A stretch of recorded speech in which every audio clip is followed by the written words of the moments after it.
This segment on the Morgenthau Plan deals with Harry Dexter White, the Assistant Secretary of the Treasury under Henry Morgenthau. White was one of the most influential men in the 20th century. He was Morgenthau's most important advisor. Morgenthau gave White responsibility for all the Treasury foreign policy activities and appointed him the department's representative to other agencies, including the Office of Strategic Services, America's wartime intelligence service, and forerunner of the CIA. As the founder of the International Monetary Fund and the World Bank, he played a large part in the creation of the modern global economic system. He also played an important role in the creation of the UN. He was the author of the Morgenthau Plan and a Soviet agent.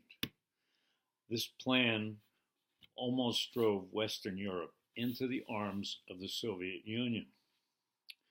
White was also a prodigious recruiter. He hired more than 200 individuals for positions in his Division of Monetary Research and managed to place his agents into other agencies where they in turn hired fellow progressives. When most of the communists were removed from government, many of the people described as progressives remained. They were able to staff their organizations with like-minded individuals, many of whom are with us today.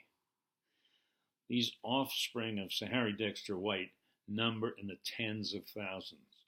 Every department of the U.S. government has a significant number of these individuals.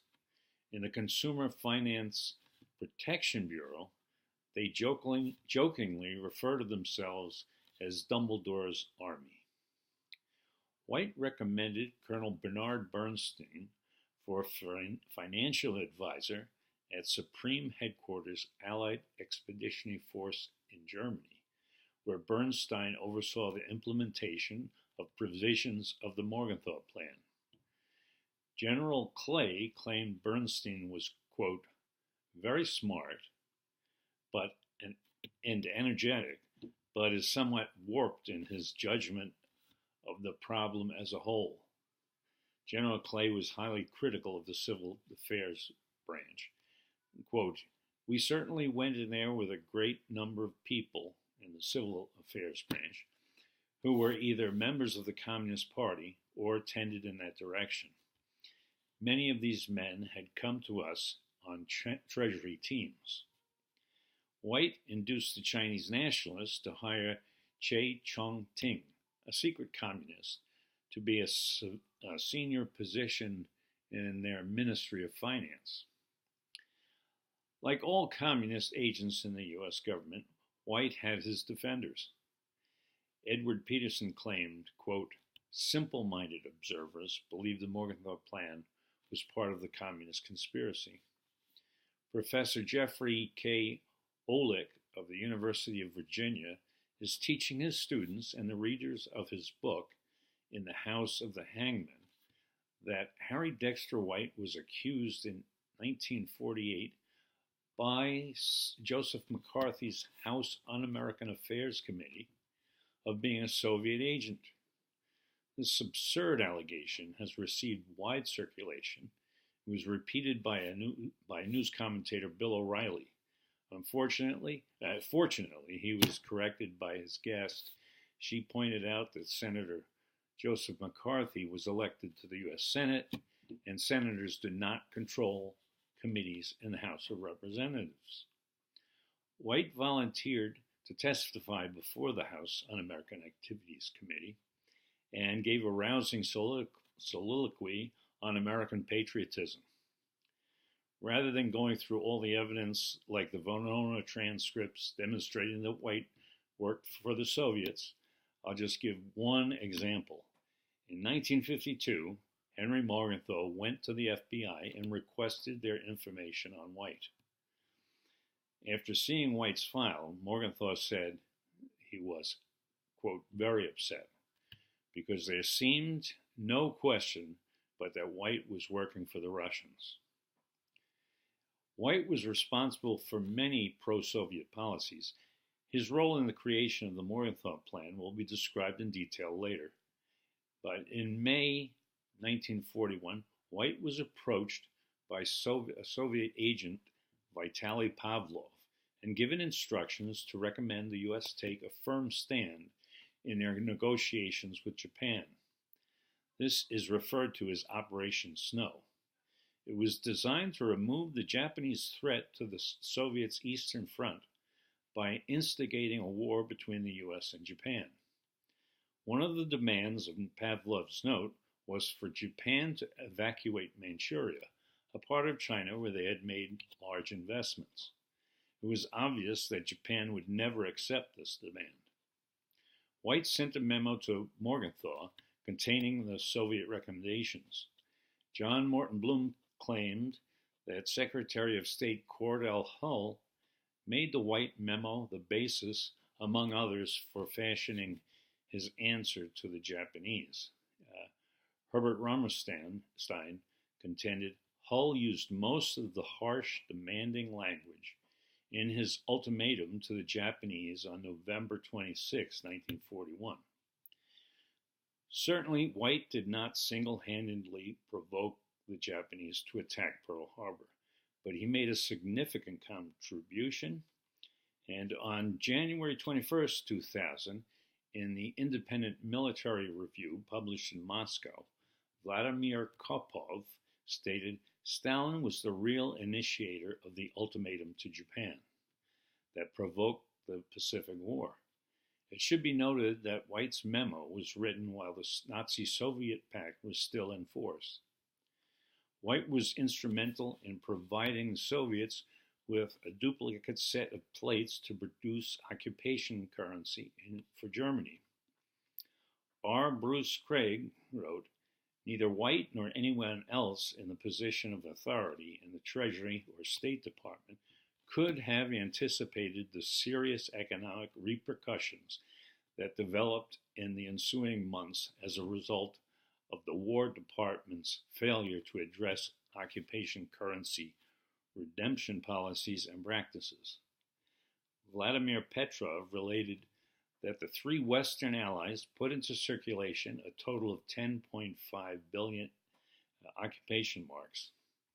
The Soviets issued, on a very conservative estimate, 78 billion. This amounted to a loss of more than $300 million for the U.S. taxpayer. Ben Steil called White's trust in the Russians as inexcusably naive at best, and estimated the cost at $46.5 billion in current dollars. Many of White's defenders claim that his policies failed because he was naive. White was not naive. He was a knowledgeable economist. His policies worked exactly as he planned them. White's defenders often claim that he was sympathetic towards the Soviet Union because his parents had immigrated from there. White's parents hailed from Lithuania. Lithuania was an independent country until it came under Soviet control as a result of the Molotov-Ribbentrop Pact. Soviet occupation was accompanied by the routine atrocities that always followed their conquests. Informed people knew about these atrocities. If White had any love for his parents' homeland, he would have been strongly anti-communist. White's monetary policies led to extensive black marketing. A cheap PX wristwatch costing $10 or $20 would sell for as high as 5,000 Russian-printed occupation marks, which could be redeemed for a $500 postal money order. Russians paid the equivalent of $1,000 for a Mickey Mouse watch. The corruption reached the highest levels.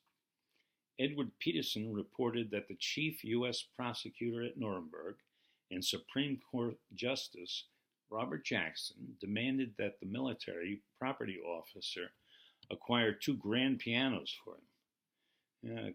Colonel Stanley Andrews commented on a group of U.S. congressmen that came to Germany for an inspection.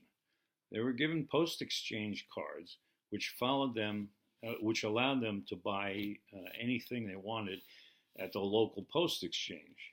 They would load up their suitcases with cigarettes, and on at least one occasion, a very prominent congressman asked me, "Tell me, where this black market village is?" And he headed straight for it.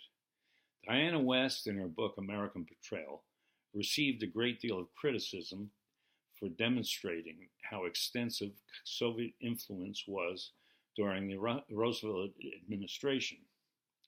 Hundreds of Soviet agents were working for Joseph Stalin during this period, collecting information and influencing policy.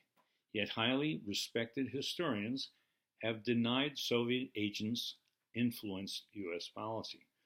Harvey Clare wrote, "In our more than 20 years of archivally based research on Soviet espionage in America, we have uncovered ample documentation of Soviet intelligence obtaining American technical, military, and diplomatic information, but very little indicating successful policy manipulation."